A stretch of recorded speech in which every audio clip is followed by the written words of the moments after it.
Welcome to Newsmax TV. I'm Kathleen Walter. Are Hollywood, the media, and political elite waging an assault against people of faith? David Brog, the executive director of Christians United for Israel, thinks so. He joins us now from Washington to talk about his brand new book, In Defense of Faith, the Judeo-Christian Idea and the Struggle for Humanity. Welcome to Newsmax TV, David. Thank you very much for having me, Kathleen. I appreciate it. As you point out in your book, Judeo-Christian values provide a foundation for many of our nation's ideals. Why do you believe that those values are under assault? It doesn't take much digging to see the assault. We've had a wave of books severely critical of faith. Christopher Hitchens' God is Not Great, Richard Dawkins' The God Delusion, Sam Harris' The End of Faith. Books are supposed to be a serious medium for serious discussions. These are the most superficial and hateful rejections of faith you'd expect from much more shallow sources. Look on TV, any night of the week there's some new pundit claiming that religion is the source of all of our evils and sorrows, without distinguishing between religions and between interpretations of religions.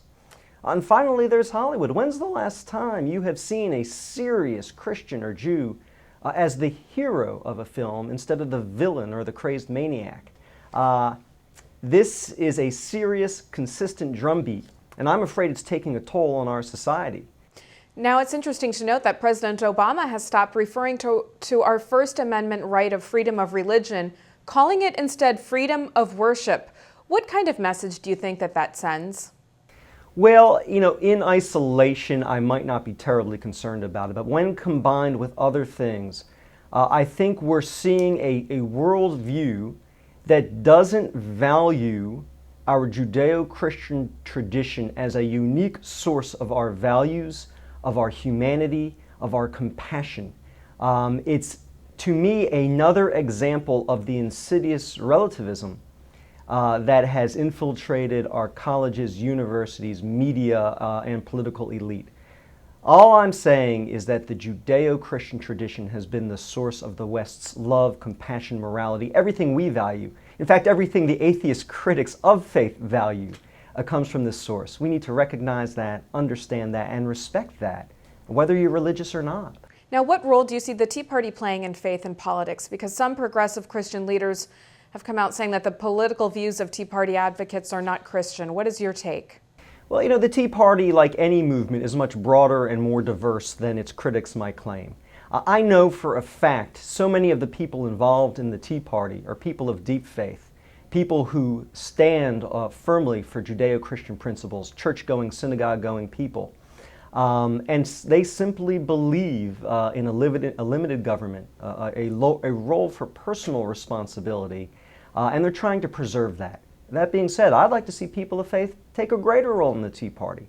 I'd like to see the Tea Party's message be one of compassion, be one of concern, not one of apathy. But precisely because we're concerned about the country and our fellow human beings here and abroad, we embrace these certain policies about personal responsibility and limited government. David, a new poll out of Israel says that Israelis think President Obama favors the Palestinians. Israeli Prime Minister Benjamin Netanyahu was just at the White House earlier this month. Should support for Israel be a political issue, and has the Obama administration politicized it? Support for Israel has to be a political issue, like any other foreign policy issue this nation confronts. And when confronting the issue of Israel, I'd like to see this administration embrace the American tradition of standing for more than power, more than might, and for principle. Yes, there are more Arabs than there are Jews. Yes, there are more Muslims than there are Jews. And yes, Arabs sit on oil wealth vastly superior to any wealth the state of Israel can produce. But we in America have always stood for principle. We've always recognized we have a purpose for our power, and that is to spread certain ideals, certain morality, certain compassion. American presidents have traditionally recognized a special relationship between the United States and Israel based on our shared morality, principles, and democracy. I would like to see this administration walk in that tradition rather than in the tradition of a George Marshall, the Secretary of State who told Harry Truman, if you recognize Israel and you jeopardize our support from the Arab world, I'm not going to vote for you, President Truman. Now, what place do you believe that Islam has in the United States? And are you concerned at all about the adaptation of Sharia law in some parts of the U.S. as promoted by radical Islamists? Look, I think I appreciate the distinction you're making. I have a deep concern about radical Islam. I don't have a concern about Islam. I think Muslims, like any other faith tradition, can contribute to this nation, can be an important part of this nation, can even elevate those who follow Islam. It is this interpretation of Islam, this radical interpretation that says it is okay to kill innocent human beings in furtherance of your faith. This interpretation that looks down upon other faiths like Judaism and Christianity, that is so insidious, so damaging, and so dangerous. We need to be careful that we do everything to foster free exercise of religion, to respect peaceful Islam, but to recognize that there are those who wish us ill in this country. There are those funding mosques in this country that wish to turn followers of those mosques against us. And there are those who wish to see an expanded role for Sharia law. In all those fronts, we need to be aware of the problem. And when our administration refuses to even recognize the nature of the problem, the common thread between all those who seek to attack us, this militant Islam, we're not calling evil by its name, we're not confronting the real problem, and therefore we're not going to be able to solve it. David, Rasmussen Reports finds only 20% of Americans support those plans for a mosque at Ground Zero. What is your take? I think building a mosque at the very site where this militant interpretation of Islam brought so much damage and horror would be provocative and unfortunate unless this is a mosque that clearly and unequivocally teaches that the ideology that brought down those towers is evil and seeks to create a different interpretation of Islam. I would like to see outspoken Muslims on that site condemning the terrorism. Otherwise, I think that would be really insensitive and dangerous.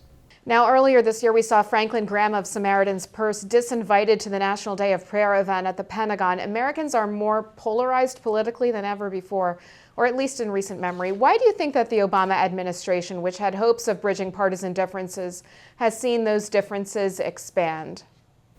Well, I think they have talked the talk during the campaign. Wouldn't be the first politicians to do that.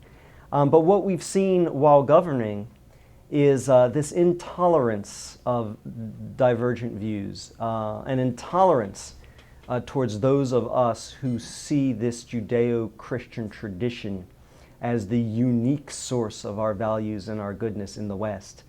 And look, I don't come here as a fiery partisan, but I come here as someone who has taken a step back and recognized the source of our goodness. And even if I'm not the most devout human being, I can acknowledge that those who take these ideas seriously are the source of so much that's important.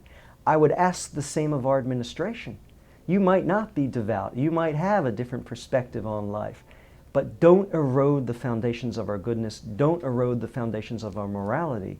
You can move forward with full respect for those fundamentals, even if we disagree on certain specifics.